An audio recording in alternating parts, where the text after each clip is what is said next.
Hey, welcome to Sequentially Yours, Initially Mine. This is a show where we look over this week's number ones and tell you which ones are worth your money and which ones you could probably leave behind.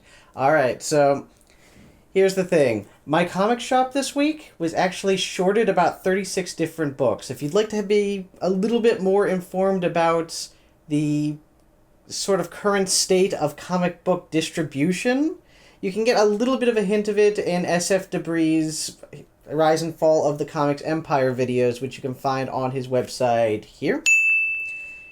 I still like doing that. Anyway, suffice it to say, though, yeah, sometimes that happens, so there's not that much this week for me to review, and I'm pretty sure at least one of these is from last week, but we'll just roll with it. Okay, so what I'm going to say is that this week is, strangely enough, full of gritty reboots. Well, I mean, there's two of them, but still, that's a lot of gritty reboots, and gritty reboots are things that you would not expect. Let's start with one of them. The Goddamned. Writer is Jason Aaron. The art is R.M. Guerrera.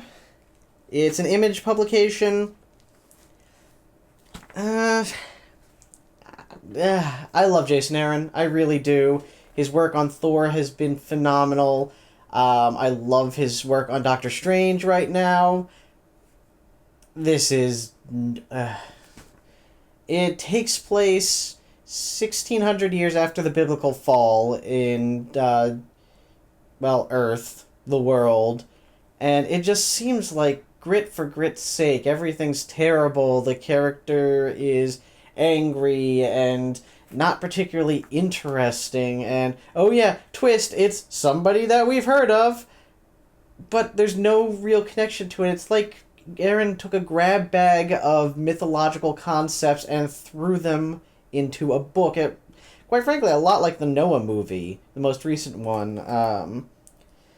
There's nothing really interesting in here. It's astoundingly violent, which, you know what, something can be astoundingly violent and still be okay, but there's no purpose to it. It's just to sort of emphasize how awful the world is, which, great, you want to do that? Fine, but there's got to be a better way to do it than this. I'm not saying that it's terrible, because it's not. The art is interesting, but the writing is so far below what I have come to expect from Jason Aaron that I would not waste my money on it. Alright, now here's the big one. Just in time for the holidays, Grant Morrison's Claus. This is so astoundingly unnecessary, and again, I hate saying this because I am a gigantic Grant Morrison fan. His run on Animal Man is probably one of my favorite comic runs that I have ever read. I loved it, but man, is this so pointless. It's a gritty reboot of Santa Claus. This is the kind of stuff that was made fun of last year in Superpowered Revenge Christmas, which you'll recall I also reviewed when I still had a fireplace. And by the way, the art on Superpowered Revenge Christmas was done by Len Peralta, who also did this shirt. It was written by Bill Corbett. This shirt is from the Riff Tracks Live from the Miami Connection, and that's what's referring to, so there's the connection there. But yeah, Claus is basically, like I said, it's almost a parody of itself. I really want to sit there and read this and be like, alright, this is making fun of stuff like this, but no, it plays it straight. It's really about a hunter who ends up with toys and this, that, and the next thing, and, evil town people, and, man, what a disappointment. And the thing is that Dan Mora's art on this is phenomenal. He has a great sense of shadow. He has a great way with faces. It's just the plot. Oh, the plot. Such the plot. Ugh. Read Superpowered Revenge Christmas instead. That's one of my new holiday traditions. Alright. Now let's get into the better stuff. We're out of gritty reboot territory. We are into Black Bag. Not the most original concept, I will admit, but also fairly well written. Chris Robertson and J.B. Bastos on art.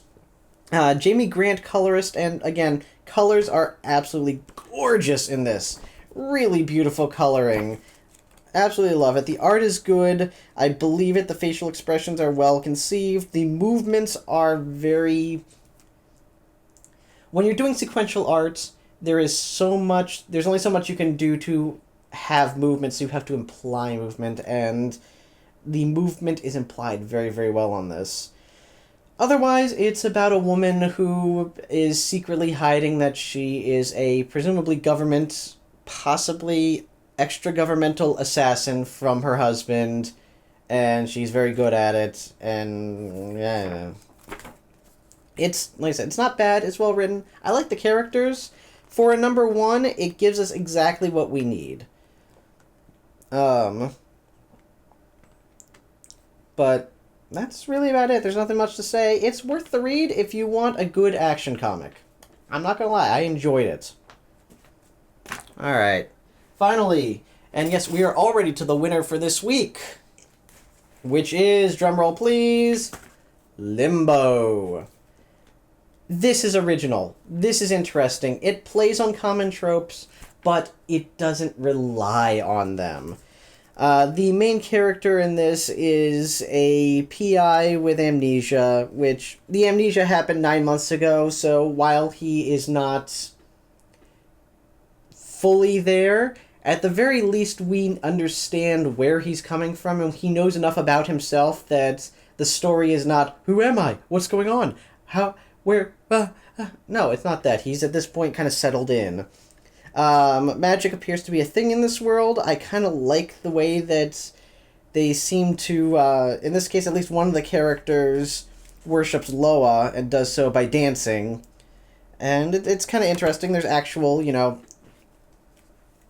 effects of it, but it's subtle.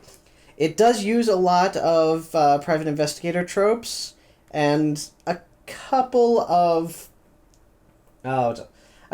supernatural type tropes, but ultimately it still doesn't rely on them. It doesn't need them to move forward. It uses them judiciously, and that's what I really like about this. That and the art. Oh, the art. This was writer Dan Waters, and artist is Casper Wingegard. I am so sorry, sir, for pronouncing that the way I just did, but yeah.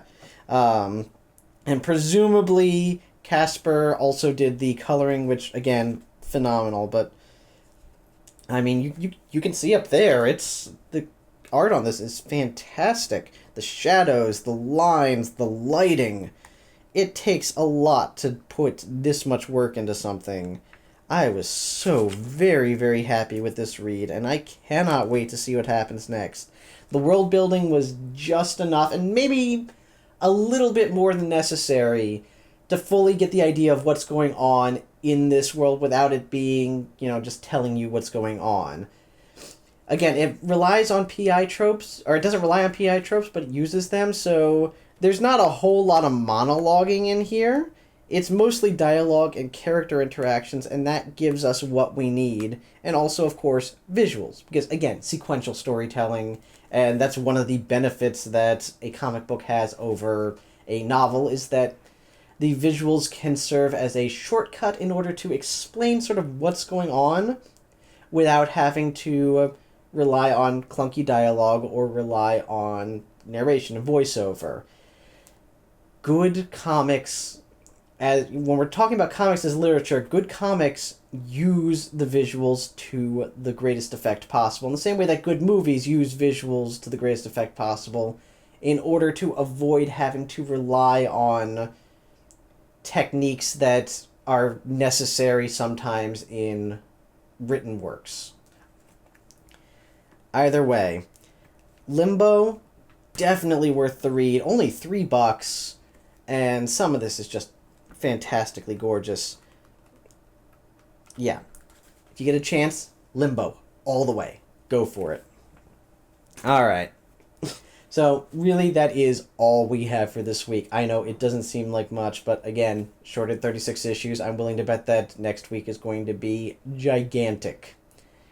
In the meantime, I certainly hope that you guys get to go out, spend your weekend, get some good comics, and read and enjoy. And I hope you had a great Halloween as well, and we'll be having a great November coming up, leading into December. All right, so I don't know what your opinion's going to be, but these ones were initially mine. Take care.